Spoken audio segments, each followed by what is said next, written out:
Nós estamos numa série de mensagens com o tema principal, que é o propósito da redenção eterna. Então nós estamos trazendo os subtemas para poder falar desse entendimento que é algo glorioso, é muito grande. Você falar dos motivos e do porquê Deus chamou a existência a vida é algo difícil muitas vezes de compreender, né? É preciso muita dedicação e, logicamente, graça do Senhor para chegarmos ao entendimento. O tema de hoje é o seguinte, fala sobre a glória nos sofrimentos. Então, como nós estamos aqui montando todo um entendimento para que todos nós cheguemos ao entendimento pleno, né, desse assunto, o tema hoje é a glória nos sofrimentos. O texto base vai ser Romanos 8, e eu li semana passada um pouco desse texto com vocês, e Romanos 8, só que eu não coloquei o versículo aqui. Deixa eu ver aqui, versículo. Romanos 8. Eu falei um pouco de Romanos 8 semana passada, porém, eu gostaria de continuar nesse tema para que a gente chegasse à compreensão junto do que significa os filhos de Deus serem resgatados para habitarem com o Senhor eternamente. O texto aqui é o 18, 8:18.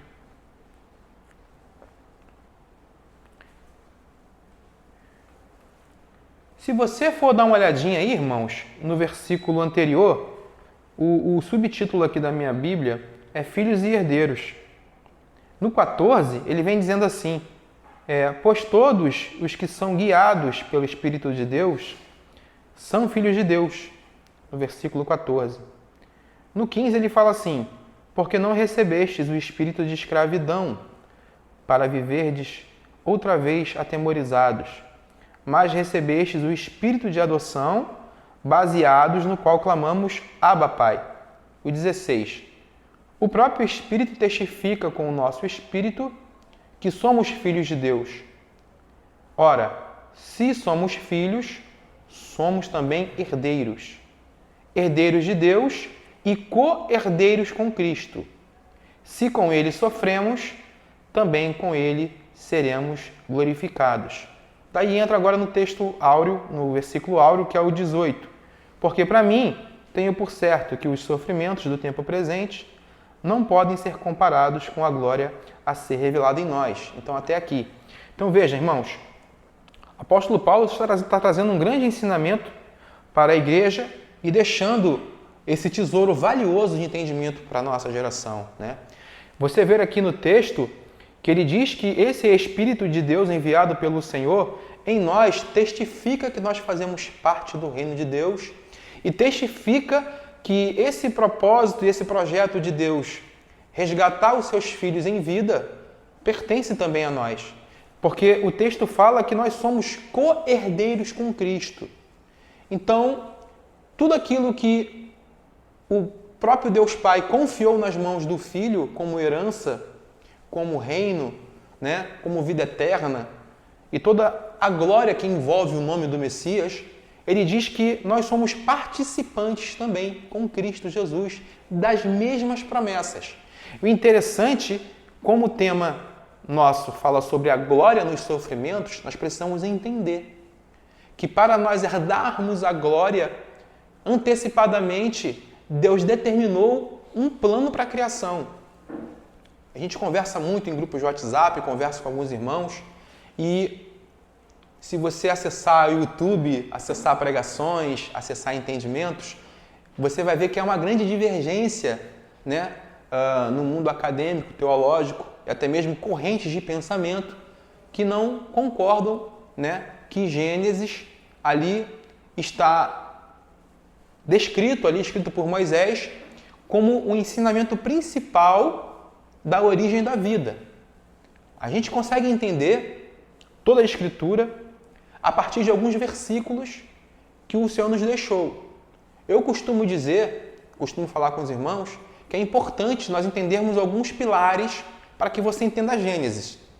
Para que você entenda a origem do pecado em Adão e o porquê que Adão transgrediu, é importante que você leia alguns discernimentos do que Paulo escreveu, tá? Porque senão você fica confuso.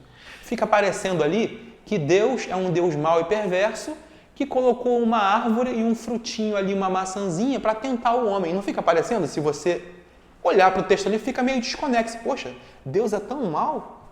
Por que Deus faria isso com a criação? Se o texto diz que Deus a ninguém tenta. Deus não tenta ninguém. Deus não tentou a criação.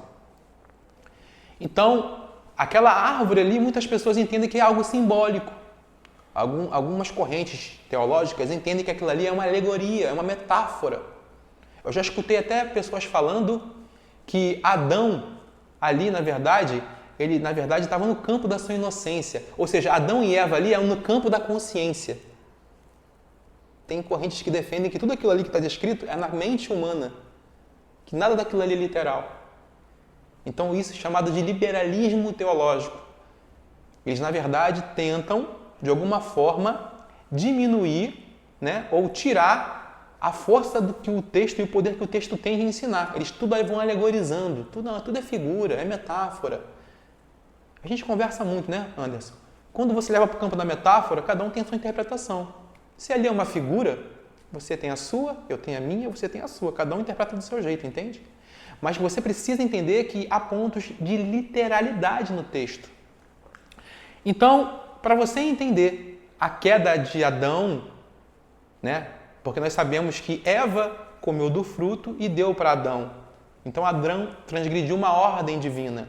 Para que você entenda que o pecado entrou por um homem, que Paulo escreve, dizendo que o pecado entrou no mundo por um homem.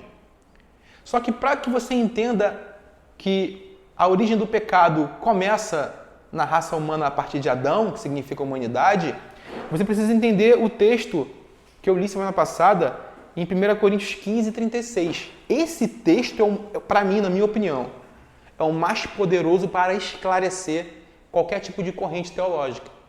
Se você não entender 1 Coríntios 15, 36, você não consegue entender o contexto de Gênesis e Adão e Eva. Porque você vai achar que o homem foi o culpado pela transgressão. Você vai achar que o mundo todo que a gente visualiza de mortes, guerras, dores, sofrimentos, tudo que nós temos passado aqui como humanidade ao longo desses 5.000 anos, 5.785 anos, aproximadamente, de história humana, você vai entender que todas as barbaridades aconteceu por conta que o homem pecou. O Adão pecou por causa dele, está todo mundo passando, toda a humanidade passando por essa aflição. Você vai atribuir isso, se você não entender que a Terra ela foi chamada com um propósito. Isso aqui é muito importante. A vida consciente, a vida humana, os quase 6.000 anos de história que nós temos, ele é muito interessante, porque Paulo, ele, em 1 Coríntios 15, 36, ele fala assim, o que semeias não nasce se primeiro não morrer. Então ele está usando a alegoria de uma semente, ele pega a figura de uma semente para explicar essa doutrina do Gênesis, lá de Adão.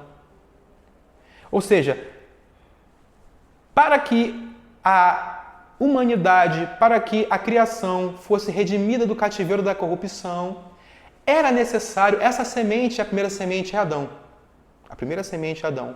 Caísse na terra, e como está dito aqui, primeiro deveria morrer. Essa morte aqui é a origem do pecado que começa nele, a transgressão da desobediência.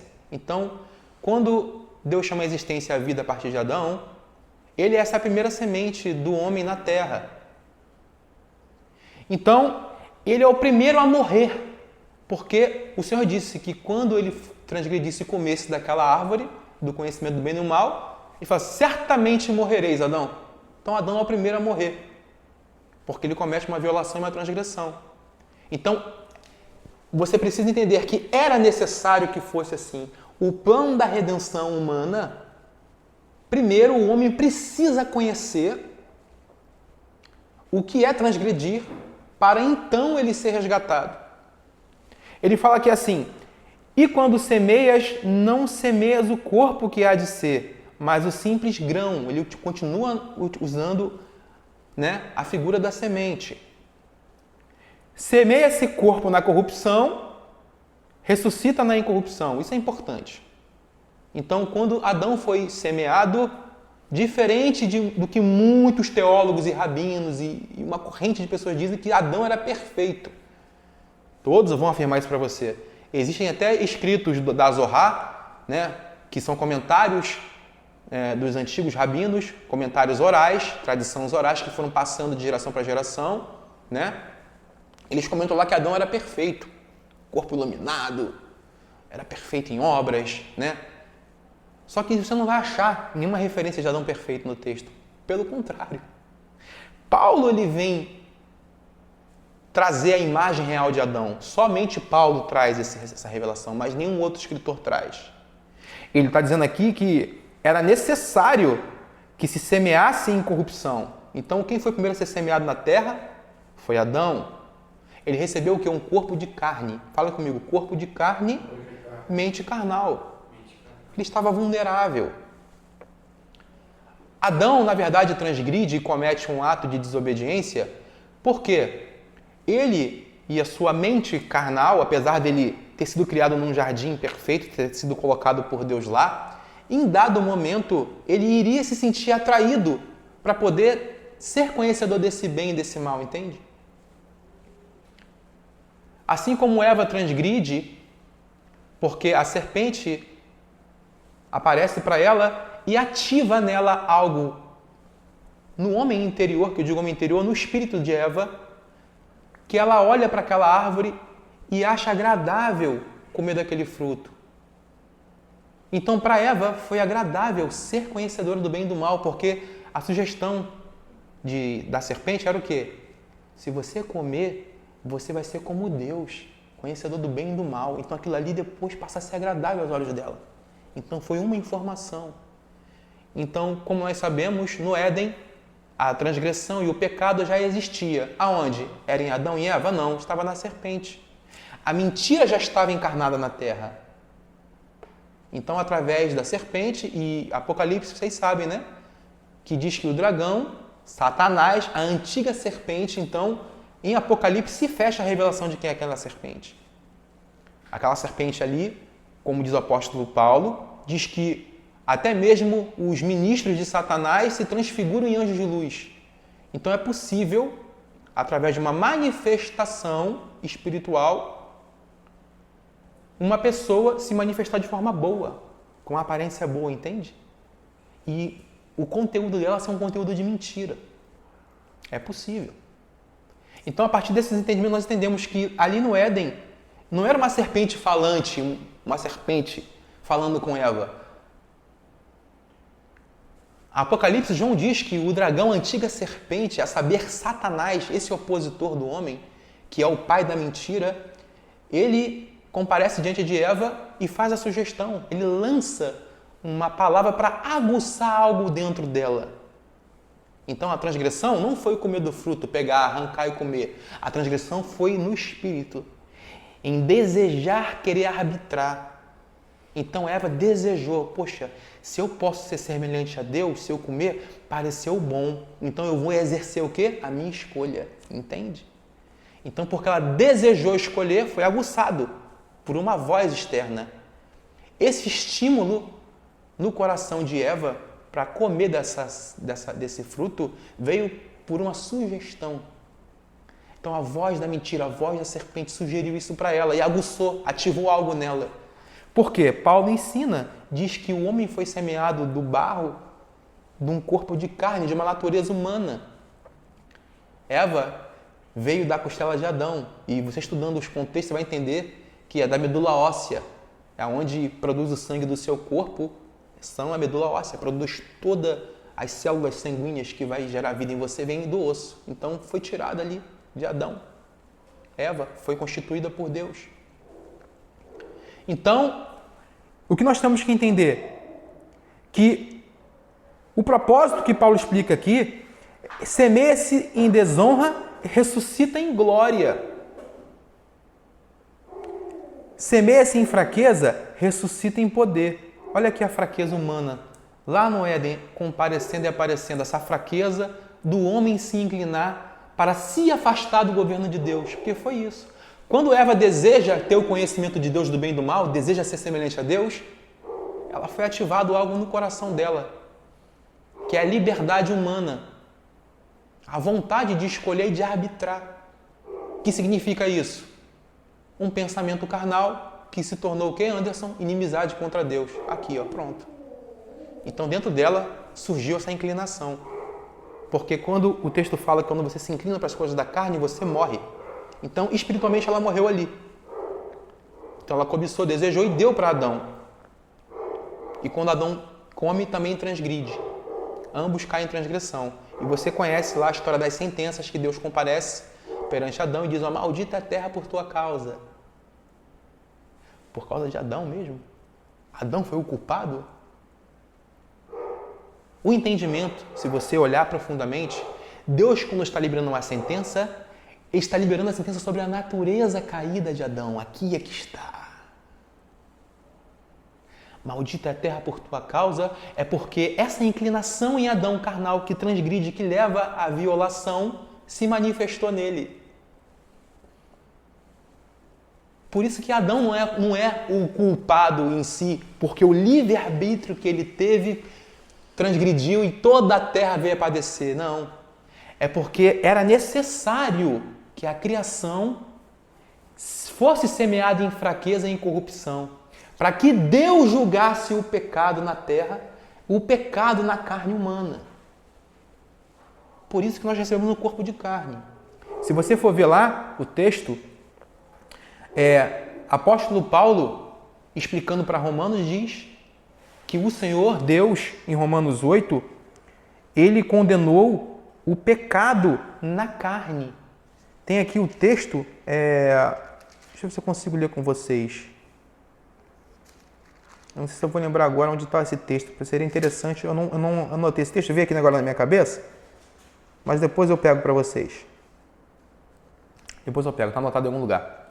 Então, assim, o apóstolo Paulo, ele fala que para que a vida humana, a criação, fosse reconciliada com ele, primeiro deveria o quê? Manifestar na terra, materialmente, o pecado e toda a transgressão. Então, tudo que você vê de ruína humana, guerras, maldades, violências, homens buscando escravizar civilizações com mentiras, tudo que você pode ver de descaminho humano está se manifestando para juízo. Vocês conseguem entender? Era necessário que fosse assim. Então, primeiro, a história humana é semeada em fraqueza. Semeia-se em corpo natural, ressuscita-se em corpo espiritual. Se há corpo natural, há também corpo espiritual. Então, irmão, você e eu temos duas naturezas. Você sabia disso? Você tem a natureza o quê? Carnal e a natureza? Você tem duas naturezas. Por isso que aqui o texto fala: se há corpo natural, se há corpo matéria, carbono, aqui ó, há corpo espiritual, está dentro. A sua alma, ela é protegida. A sua alma é o quê, gente? A alma é o campo da consciência, dos sentimentos, das emoções. Tudo que você sente na alma. Teu subconsciente, tua consciência processa e você sente. Essa alma aí que está aí dentro é o fôlego de vida que Deus soprou em Adão. Essa alma aí é eterna, ela não vai se destruir, não vai se desfazer jamais. Para que ela não fosse desfeita, Deus pegou da essência dele e revestiu a tua carne com um corpo espiritual. Então a tua alma, ela está revestida de um traje, uma roupa, é um corpo espiritual, um corpo de glória. Quer dizer, um corpo de glória no futuro. Ele é um corpo de vida. O espírito envolve a alma e a guarda e a sustenta. E Deus, para que resgatasse você, a sua família e todos aqueles que pertencem a Ele, Ele revestiu o nosso corpo o quê? De uma outra natureza, de corpo de carne, pele, ossos e tendões, para que o pecado fosse desfeito na carne. Porque os filhos de Deus são resgatados desse estado de desvio. Já os ímpios não são resgatados. O Senhor diz, como está aqui no texto, ele fala assim: pois assim está escrito, o primeiro homem, Adão, foi alma vivente. Ou seja, Paulo está explicando aqui sobre ser semeado em fraqueza, ser semeado em corrupção, para você receber o corpo de glória. Ele fala do primeiro Adão. Esse primeiro Adão foi semeado assim. Ele, em sequência, ele introduz Adão na explicação. Feito alma vivente. O segundo Adão, o último Adão, porém, é espírito vivificante. Quem é esse último Adão? Esse segundo Adão é Cristo. Então ele devia trazer a explicação. Era necessário, então, que primeiro viesse um Adão carnal, para que depois viesse um Adão espiritual. E assim, aqueles que pertencem ao Senhor fossem resgatados pela mensagem do Evangelho em Cristo Jesus, pela fé. O teu espírito se torna um espírito com o Senhor. Aí você é selado. Aí o espírito no homem interior, esse espírito aí, está selado para o dia da redenção. Mas a carne vai para julgamento. Entende? A carne, ela desfalece e depois ressurge para um corpo de glória. Hebreus fala assim: pela fé, entendemos que o universo foi formado pela palavra de Deus, de maneira que o visível, esse mundo material, ok? Veio a existir, repita comigo, das coisas que não aparecem. Então Deus chamou a existência, o mundo que nós conhecemos, de algo que nós não podemos ver. Na verdade, isso aqui é um protótipo. Na verdade, o projeto original é aquilo que nós não vemos. É um mundo criado por Deus espiritual. Que, por entendimento, eu já conversei com os irmãos aqui, é o terceiro céu. O terceiro céu é o modelo perfeito que Deus reproduziu na Terra. Só que essa Terra, como eu já expliquei aqui, ela foi criada como um grande propiciatório. Você sabia disso? A Terra é criada para cumprir várias etapas. Numa primeira etapa, a Terra ela é criada para receber as sementes que vão cair, que vão morrer na terra, vão receber corpos de carne. Primeiro semeia-se em carne, primeiro cai, morre na terra. Então ela recebe. Depois, o que a terra recebe? O primeiro homicídio, que foi Caim cometendo contra Abel. Então ela bebe o sangue de um justo. E a Bíblia diz que esse sangue de Abel clama desde do início. E Deus diz que ele está ouvindo a voz clamando, chamando da terra. Então é preciso que o sangue seja expiado aonde? Na terra. Ou seja, a terra é o quê? Um grande propiciatório. A terra é o lugar de expiação. Deus criou a terra com esse propósito, para poder destituir todos de glória e encarnar homens em corpo de carne para julgar o pecado fora. Por isso que você vê a analogia do tabernáculo, onde era feito o sacrifício? Do lado de fora, no arraial. É por isso que essa simbologia, tudo é didático para explicar para a gente. Então você entende, meu irmão, calma aí. Quer dizer que eu vim em vida, estou aqui cumprindo um propósito de resgate, estou sendo, na verdade, resgatado por Cristo, que Cristo está fazendo a expiação do meu pecado. Olha como é que já muda a visão gloriosa, já muda, é totalmente diferente do que a tradição evangélica prega e explica. A tradição diz que porque você escolheu, você faz isso, e vai inflando o ego do homem, porque você é especial, você é aquilo outro, né? Vai inflando o ego do homem. E aqui não tem ego de homem. Aqui só tem o soberano realizando o propósito e o projeto de restaurar todas as coisas. Jó diz: de pele e de carne me vestistes, de ossos e tendões me cobristes. Vida me concedeste na tua benevolência, e o teu cuidado a mim me guardou. Que tremendo, né? A revelação que Jó tinha, né? Misericórdia. Ele entendeu.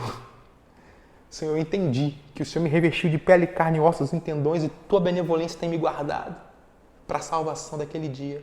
Jó já entendia isso. Ezequiel escreve assim: eis que farei entrar o Espírito em vós e vivereis. Porém, tendões sobre vós, farei crescer a carne sobre vós.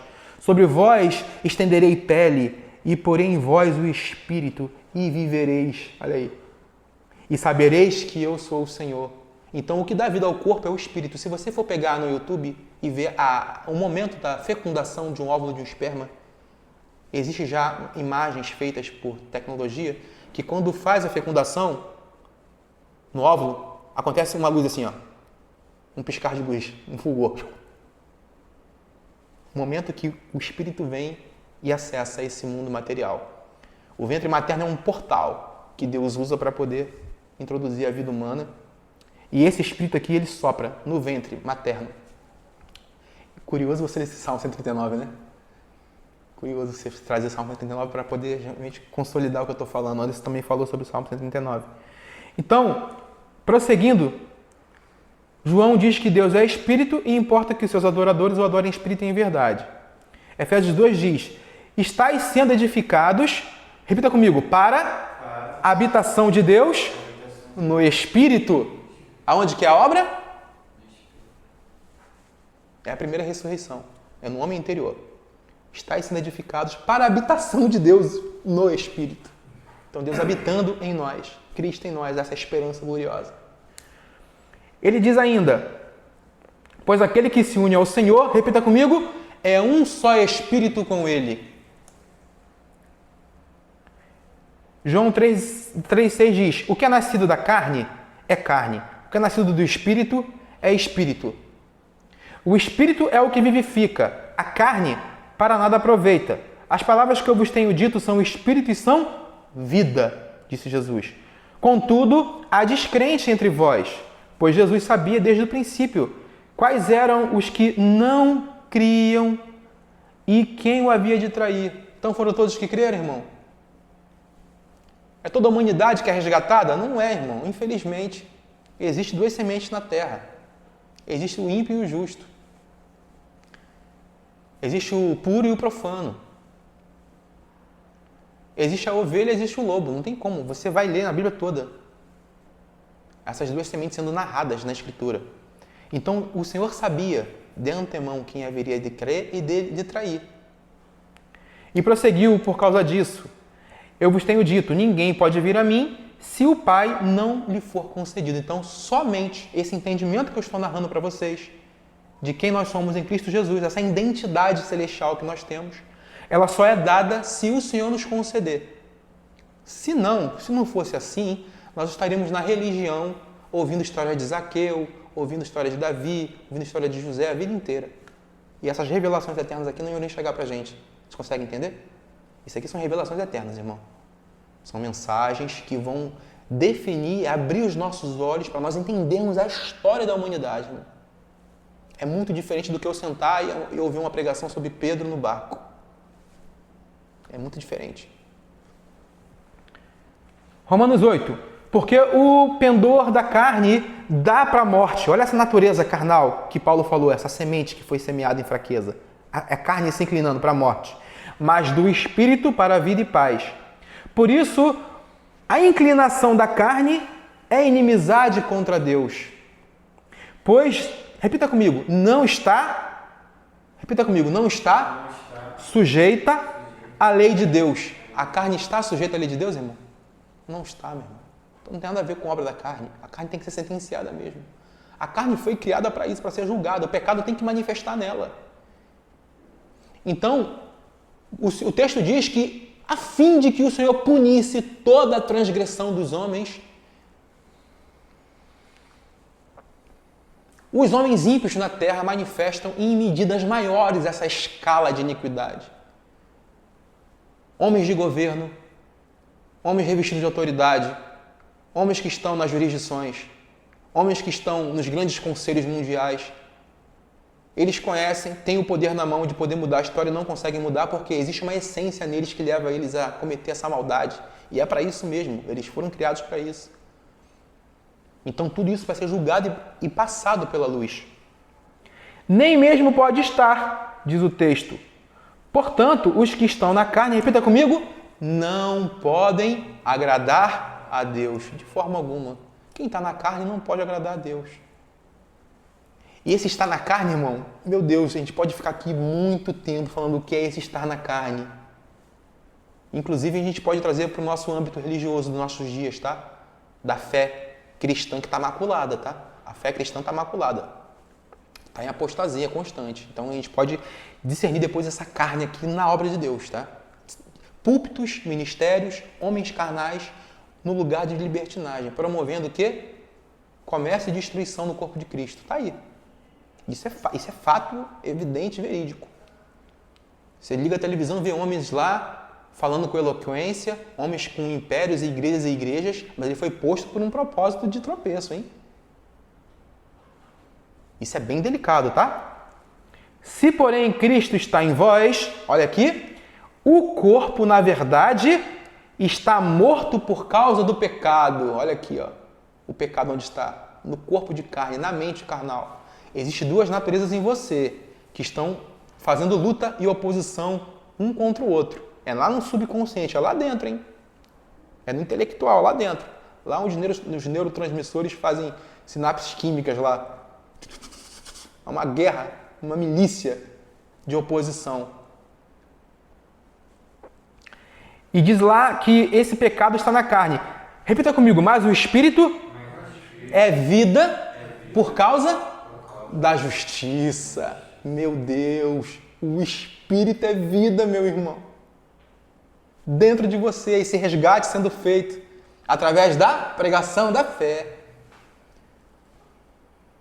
Através da pregação da fé. Esse Espírito é ativado, essa justiça te é imputada, essa justiça te alcança, esse perdão. Esse escrito de dívida que é contrário contra nós, ele é anulado, ele é cancelado.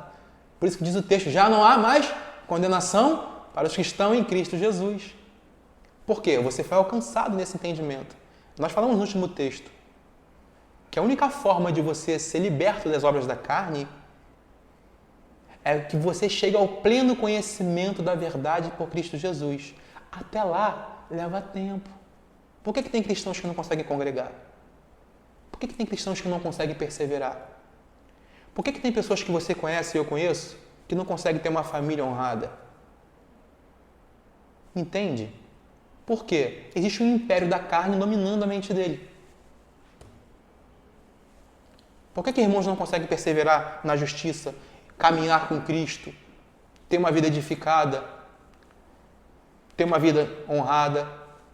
Por conta desse império. Quando o texto diz que ele nos libertou do império das trevas, meu irmão, esse império dominando a mente humana, a carne humana, esse império de carne, império carnal. Eu já conversei isso com vocês aqui. Quando Deus se revela para um eleito, um salvo, quando Deus se revela para um justo, ele liberta esse justo do seu próprio livre-arbítrio.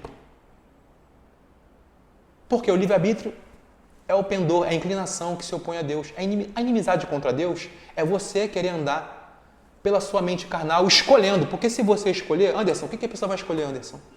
Pela mente carnal, sempre? Ela vai se inclinar para as coisas da carne, vai se desviar de Deus. Porque a carne faz isso. Inclusive, fala comigo, a carne religiosa. Essa aqui é difícil, hein? Por quê? É possível um líder estar atrás de um púlpito, julgando ser justo, julgando ser conhecedor da Bíblia, mas está inflado com ego, com vaidade, na sua compreensão carnal. E mesmo ele afirmando Deus para a congregação, para a igreja, que ele faz parte, o coração dele está endurecido em várias áreas. E ele ainda não tem alcançado a visão plena do reino de Deus. É possível. Eu conheço bastante, você conhece também. Você já congregou em lugares também que líderes não manifestam aquilo que deveriam, como humildade, como serviço de Deus, como verdadeira adoração, como testemunho fora do púlpito. Deixa eu ver o teu testemunho. Como é que é a sua família? Deixa eu ver os seus filhos. Como é que eles se relacionam com você? Ah, eu sou um líder, eu sou um profeta. Deixa eu ver como é que seus filhos se relacionam com você. Deixa eu observar. Eu quero ver como é a relação deles com você na família. Entende? Eu até conversei essa semana com o Anderson no grupo, mandei lá. Porque assim, né? Eu tô na minha caminhada no ônibus andando, eu fico na conexão com o Senhor, né? E às vezes vem umas coisas na minha cabeça assim que é download, né? Aí essa semana eu tava andando no ônibus, assim, eu pensei assim, até compartilhei com o Anderson no grupo lá. A diferença entre o justo e o justificado. Eu nunca parei para pensar nisso na minha vida. Nunca vim compreender isso essa semana. Aprendi isso essa semana, sabia disso, irmão? A diferença entre o justo e o justificado. Todo justo, ele é justificado. Mas nem todo justificado é justo. Porque justo fala de uma medida que o Senhor relata nas Escrituras, que essa pessoa se apresenta na terra com obras de justiça. São atos gloriosos. Quer ver exemplo? Eu até brinco, né, com os irmãos. Pô, irmão, você e eu, nós somos crentes de ar-condicionado. A gente está bem num ambiente legal, gostoso. A gente sai daqui, vai para um rodízio de carne comer. A gente está com uma vida boa. Entende? Agora, olha para os cristãos que estão lá sendo perseguidos na janela 1040. Olha para a Nigéria. Olha para a Coreia. Vai lá ver como é que é a vida deles. Vai ver como é que a glória desses sofrimentos nele vai se manifestar em medidas maiores. Vai lá ver para você. Faz um comparativo de vida cristã. Você vai ver o que é um justo e o que é um justificado. Você e eu somos justificados, irmão, pela fé em Cristo Jesus. A gente recebeu o reino, a gente está num ambiente confortável, seguro. Não tem aqui perseguição religiosa no nosso país, por enquanto, né? Então nós somos justificados. Agora, manifestar obras de justiça, meu irmão, o cara perder vida, perder família, Anderson. O cara ser perseguido pela fé dele. O Estado perseguir com arma, sai, entrar nas casas, bater, arrastar os filhos para fora pelo cabelo, porque é cristão. Irmão, olha, eu estou te mostrando que é um injusto. Essas obras aqui, o cara não nega o nome de Jesus mesmo em face da morte. Jesus diz que a medida deles no reino de Deus, quando o Senhor vier no seu reino, diz que esses justos vão brilhar como o sol. Meu Deus! Então, se você sentar para conversar com um pastor evangélico, qualquer um, e você dizer, ô pastor, esses justos aqui que vêm no reino de Deus Pai para governar no milênio, quem são? Ele vai dizer, a igreja. Ele se coloca lá como esse justo. Você está entendendo?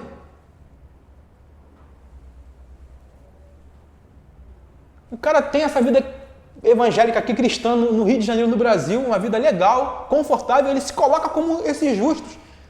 Junto com os mártires, irmão, que sofreram por causa do testemunho, não faça isso. Se coloque nessa medida não, porque você não é isso, nem eu sou.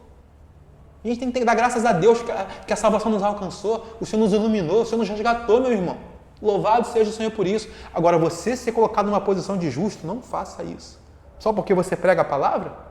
Só porque você, quando você ora, os demônios são libertos?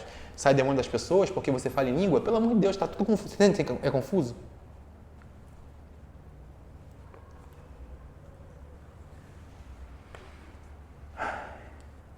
Se habita em vós o Espírito daquele que ressuscitou Jesus dentre os mortos, esse mesmo que ressuscitou Jesus dentre os mortos, vivificará também o vosso corpo mortal.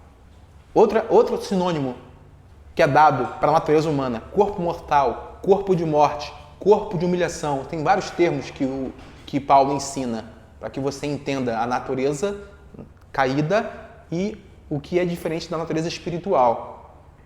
Por meio do seu Espírito que em vós habita. Pois a nossa pátria está onde? Nos céus. De onde também aguardamos o Salvador, o Senhor Jesus Cristo. Repita comigo, o qual transformará o nosso corpo de humilhação. Aqui, ó. O corpo vai ser transformado. O corpo de humilhação. Porque esse corpo hoje nos humilha. Desse corpo, dessa mente carnal, vem doenças psicossomáticas, vem depressão, vem ira, vem inimizade, vem esfriamento do corpo natural da mente carnal. Vem egoísmo. Tudo vem dessa mente carnal que atinge toda a nossa compreensão e muitas vezes nos prostra. Vem doenças emocionais, vem ideologias malignas do homem, tudo vem da mente carnal. Mas o Senhor diz que aqueles que pertencem a Ele, Deus vai o quê? Resgatar você dessa natureza que te corrompe. Ele vai resgatar você e vai tirar esse corpo de humilhação e vai pôr o Espírito dele em você e vai te ressuscitar e vai te vivificar para que você viva a missão que Ele determinou para você na terra. Entendeu? Para ser igual ao seu corpo de glória. Então, corpo de humilhação, corpo de glória. Segundo a eficácia do poder que Ele tem de até subordinar a si todas as coisas. Já estou encerrando aqui, meus irmãos. 10h48. Porque eu sei, apóstolo Paulo falando, eu sei que em mim, isto é, na minha carne, fala comigo, não habita bem algum. Pois o querer, o bem, está em mim, não porém o efetuá-lo. Cadê a livre-arbítrio? Cadê a liberdade humana aqui? Me diz aonde está aqui nesse texto. Aonde que o homem tem liberdade para fazer alguma coisa? A liberdade que o homem tem para fazer é escolher o que, irmão? A inimizade, é se apartar de Deus. É só isso que eu estou escolhendo. A escolha humana só leva o homem a se afastar de Deus. Olha aí. Entende? Quando você vê cristão com dificuldade de perseverar, de caminhar, você tem um sintoma. A natureza humana está prevalecendo sobre ele. Cansaço, fadiga, sono, fome, vai puxando aí tudo que você puder puxar aí de mentalidade de obra carnal que prostra o homem para não se afastar de Deus, você pode aí colocar no seu relato. Tudo isso é uma manifestação, ou seja, aquilo que prevalece, a natureza que prevalece em você te domina. Entende? Então você se torna escravo daquilo que prevalece. Se a mente carnal, as emoções, a debilidade da fé, o emocionalismo, o vitimismo, entende? A luxúria, a soberba da vida, a vaidade dos olhos, a cobiça. Se isso prevalece como natureza na pessoa, essa pessoa vai ser prostrada e humilhada pela carne. E o que vai acontecer? Pouca comunhão com Deus, vida de oração, vida com propósito, comunhão com Deus, comunhão com os irmãos, comunhão com o propósito da missão da igreja, tudo vai ficando em segundo plano. Segundo plano, porque o que prevalece é a carne. Por isso que o apóstolo estava dizendo, então, o querer fazer o bem está em mim, mas eu não consigo efetuar, eu não consigo fazer. Porque não faço o bem que prefiro, mas o mal que não quero, esse eu faço. Mas se faço o que não quero, já não sou eu quem faz. Paulo revelando esse entendimento. E sim o pecado que habita em mim. Falando da natureza humana. Ninguém falou da natureza humana como Paulo. Ninguém falou, irmão, do reino celestial, das glórias. Não existe. Esse entendimento aqui, filosoficamente falando, todo mundo extrai desse entendimento que ele chegou em Cristo. Todo mundo extrai daqui. Ele fala assim, desventurado homem que sou, infeliz homem que eu sou. Porque eu sei que existe uma natureza caída. Porque existe uma carne em mim que tenta me dominar, me humilhar, me afastar de Cristo. Porque eu sei que existe uma carne que me inclina para poder colocar na minha mente desejo de eu escolher. Eu quero escolher isso. Eu escolho fazer isso. Eu sou infeliz. Porque eu sei que essas escolhas em mim vão me levar a me afastar de Deus. Desventurado homem que eu sou. Quem me livrará do corpo dessa morte? Ele chama o corpo de morte. Ele fala aqui por uma revelação. É uma pergunta retórica. Quem me livrará do corpo dessa morte? Ele tem a resposta. Por revelação de Cristo. Mas graças a Deus, por Jesus Cristo, nosso Senhor, de maneira que eu, de mim mesmo, com a mente carnal, sou escravo da lei de Deus, mas segundo a carne, da lei do pecado. Então, a carne, a lei do pecado, ele olhava nos membros dele, ele via a circuncisão, ele via a propiciação, ele via a circuncisão nos membros dele, ele via onde ele foi semeado, na cultura que ele foi semeado, e depois isso me escravizou. Eu fui refém, porque cada vez que me aproximava da lei, eu via como eu era transgressor, como eu era pecador, como eu carecia de ser redimido pelo perdão de Cristo, pelo entendimento do Messias. Ele entendia isso, essa relação de lei do pecado da carne, lei judaica, lei do espírito da vida. Ele entendia muito bem, porque foi ele que trouxe essa revelação. Então, para nós encerrarmos, quando ele fala, tenho por certo que os sofrimentos presentes, e esse sofrimento presente é diferente do sofrimento de hoje em dia, tá, irmão? Na nossa cultura, se você falar sofrimento, a pessoa vai olhar para si mesmo, para o seu estado emocional, para a ansiedade, para a inquietação da mente. A pessoa vai olhar para a sociedade, vai achar que a sociedade tem culpa dela ser o que ela é, entende? Então, é a diferença de sofrimento carnal humano e o sofrimento de ser um cristão. É muito diferente, tá? Quando eu falo aqui a glória dos sofrimentos, eu estou falando de um sofrimento por causa do testemunho do Evangelho, tá bom? Não é o seu sofrimento emocional que você tem em casa, não, que hoje eu não estou bem, hoje eu estou com dor de cabeça, vou para um shopping comprar uma bolsa para poder me distrair, porque eu estou sofrendo. Você está entendendo? Nesse sofrimento humano, irmão. Sabe, não é a pessoa que anda com a vida insatisfeita o tempo todo, que precisa de coisas para ter, você entende? Minha vida está insatisfeita, preciso ter coisas, preciso comprar coisas, preciso fazer coisas, preciso frequentar ambientes, preciso ser aceito na sociedade, preciso ser visto, preciso de uma companhia, preciso. Não, isso é obra carnal, isso é carne. Glória nos sofrimentos é uma outra medida. É quando você é chamado como cristão para você sofrer por causa do Evangelho. Aí é uma glória que não há como comparar, tá bom? Essa glória que Paulo está descrevendo é um sofrimento de um cristão nos dias dele. Porque na compreensão de Paulo, um sofrer no tempo presente não era emocionalismo, você entende, irmão? Não era hoje eu estou triste, hoje eu não estou bem. Não tinha tempo para isso. Era sofrer como um cristão, por causa da fé dele. Ele era perseguido por judeus, perseguido por Roma, perseguido por muitas pessoas de tudo quanto era lado. É esse sofrimento que ele está se referindo. Porque tenho por certo, convicção, tenho por certo, ele recebeu uma justiça dentro dele que lhe deu certeza de convicção de fé, dom da fé presente nele. Eu tenho por isso certo. Faz ele afirmar isso. Faz ele ser forte na presença de Deus. É um dom.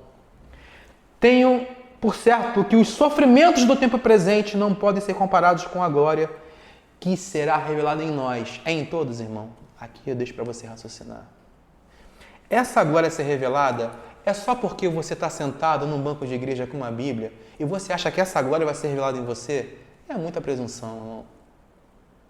É muita presunção de um pastor, de um líder, se colocar nessa lista aqui de sofrer por amor de Cristo. Não é porque você foi na sua faculdade e você deu testemunho de Jesus e as pessoas começaram a rir de você. Não é essa perseguição não, irmão. Você ser participante dessa glória é uma medida que está sobre a igreja primitiva. Nesse tempo era sobre eles. A igreja do primeiro século, a igreja perseguida. Essa glória, esse poder está sobre a igreja nossa, perseguida dos nossos dias. Eles vão receber uma recompensa. E aqui eu posso introduzir para você o entendimento que eles participam da primeira ressurreição por conta desse sofrimento.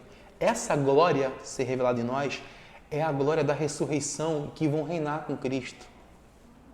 Eles vão reinar com Cristo. Existe um trono reservado para eles, porque eles padeceram da parte dos vossos patrícios, como está escrito. Mas nós fechamos o entendimento aqui em Mateus 13. Pode abrir Mateus 13? Tá bom. Mateus 13, 36. O Senhor está explicando aqui uma parábola, a parábola do joio, tá bom? Olha, então, despedindo a multidão, foi Jesus para casa. E chegando a eles os discípulos, tá vendo aqui o discípulo? Está íntimo, né? Está perto de Jesus, né? Disseram, explica-nos a parábola do joio do campo. Ele respondeu, o que semeia a boa semente é o Filho do Homem. Então, quem semeia essa semente na terra, a boa semente, é Jesus. Semeia a vida que pertence a Ele nessa terra, do qual essa semente que nós lemos. Explica-nos a parábola do joio do campo. E tá, quem semeia a boa semente é o Filho do Homem. O campo é o mundo. Isso é literal.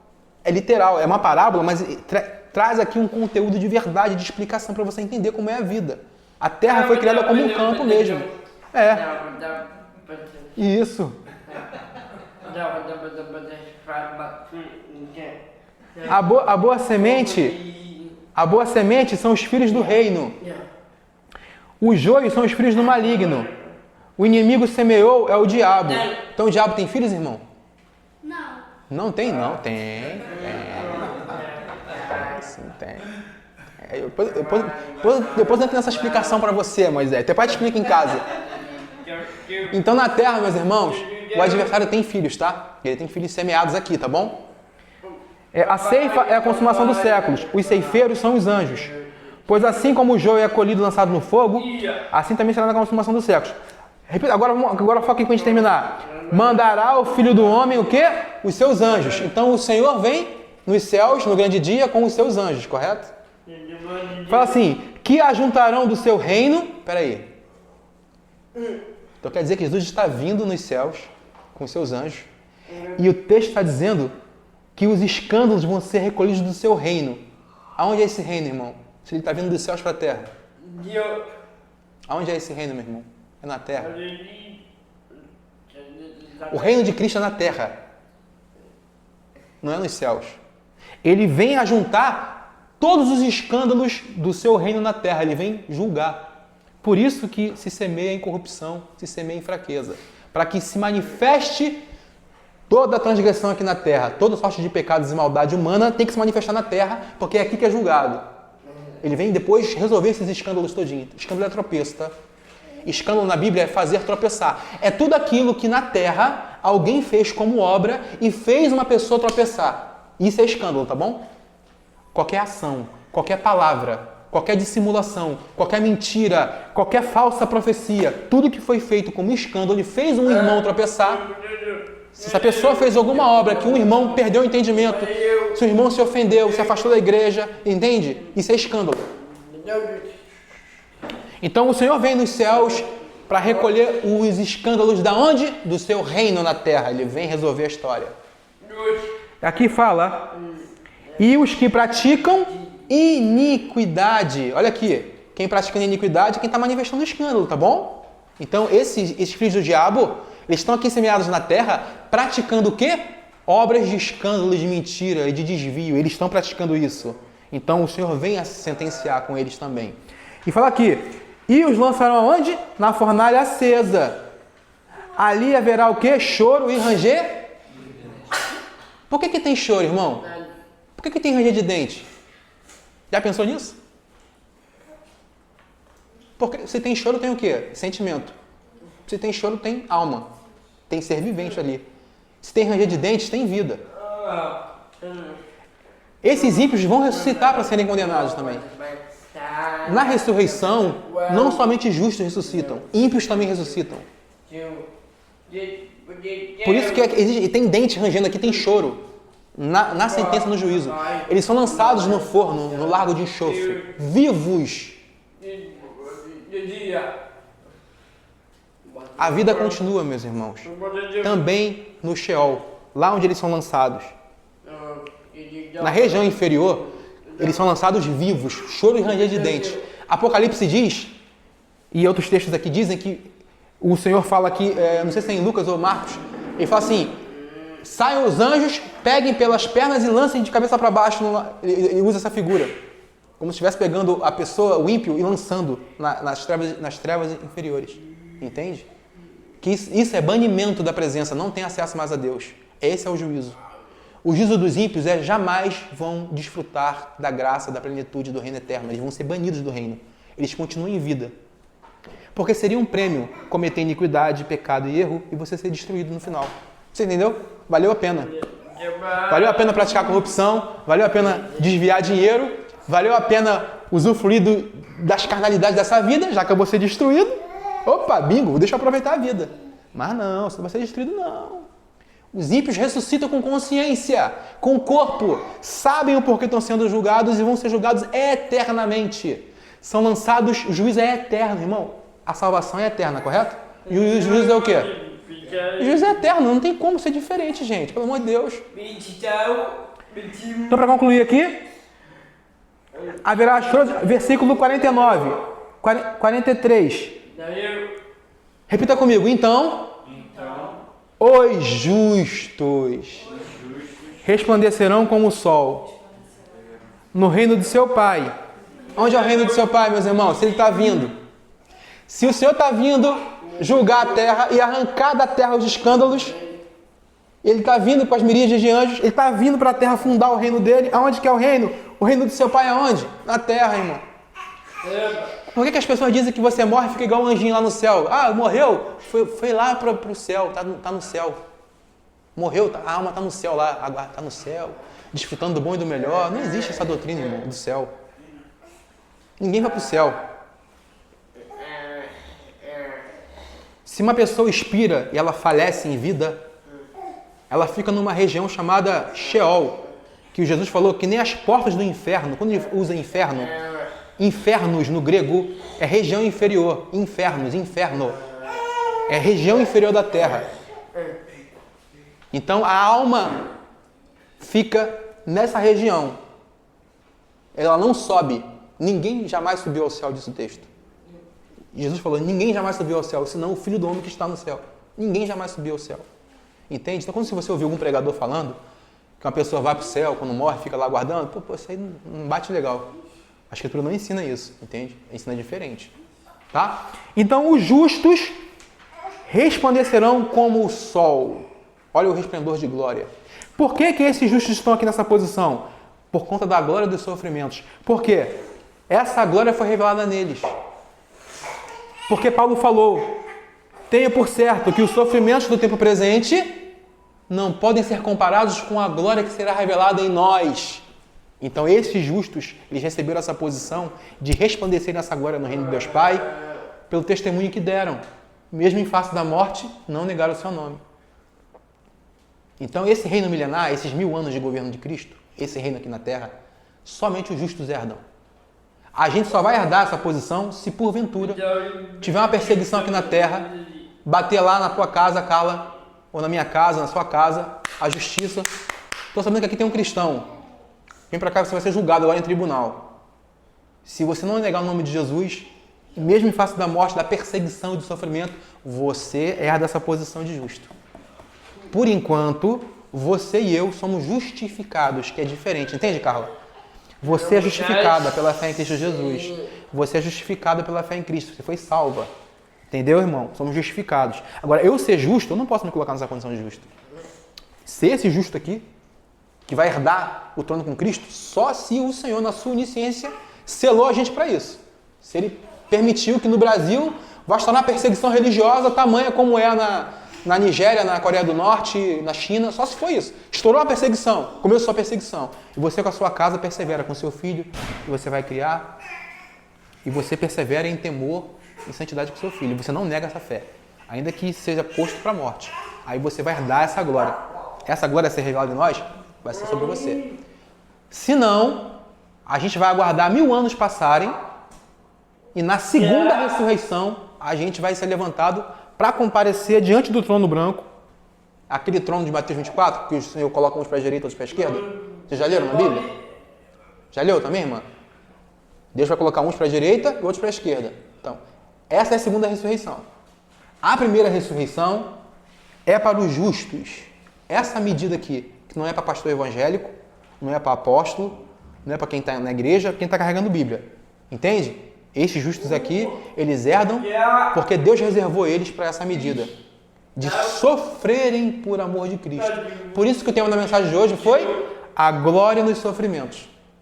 Você tem que entender essa glória. Se você tiver alguma dúvida, depois pergunta para mim, a gente tira a dúvida junto, a gente conversa, a gente explica, senta para fazer um estudo bíblico sobre esse tema. Porque esse tema que eu estou falando aqui parece ser básico, tá? Mas se você for em qualquer outra denominação conversar sobre isso, a compreensão é totalmente diferente do que eu estou falando. Se eu sentar com o pastor A, pastor B, pastor C, e eu perguntar, essa glória aqui, pastor, ela se revela em você, na igreja? Eu digo assim, claro, é para todo mundo essa glória aí. Confunde a revelação da glória com salvação, entende? Ser salvo por Cristo é uma medida, receber a manifestação dessa glória é uma outra medida. Entende? Isso faz com que a gente seja humilde, faz com que a gente se esvazie no pleno conhecimento de Deus. E essa compreensão, deixa eu te falar, essa compreensão ela tem um poder de, no teu homem interior, te fortalecer para que se algum dia você venha padecer perseguição, você vai ser forte por ela. Porque você vai saber que tem uma glória revelada para você. Entende? Esses crentes aqui, meus irmãos, eles não negam Jesus. Eles não têm tempo, irmão, para poder sentir coisa emocional. Não dá tempo de sentir depressão e angústia. Não dá tempo. Não dá nem tempo, irmão, de sentir, ai, meu casamento não tá legal. Ai, meu trabalho, tô com uma crise financeira. Você entendeu? Não dá tempo. Eles não conseguem raciocinar nessa lógica. Isso quem raciocina é a gente aqui. A nossa cultura que raciocina assim. A gente fica abatido a gente fica batido por essas questões. Catarina, acabou o culto. Acabou o culto. Tá bom? Tá liberada.